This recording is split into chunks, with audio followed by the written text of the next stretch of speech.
Hey guys, in this video, I'll show you how to integrate ClickUp with Notion. First, log into your Notion account, then on the left panel, go to Settings. Once in, on the left side, go to Connections tab. Then in here, go and see All Connections. Now, scroll down until you see ClickUp and click on Connect below it.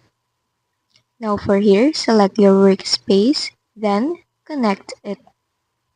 Just wait for the connection to be complete. Then once it's done, you can go back up. Then you can click on the three that's beside the ClickUp and you will now see that it is connected to your Notion account. Now you can select or go to one of your notebooks. Then in here, go and type in a slash for command.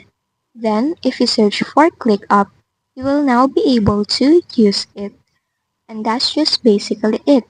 That's how you integrate ClickUp to Notion.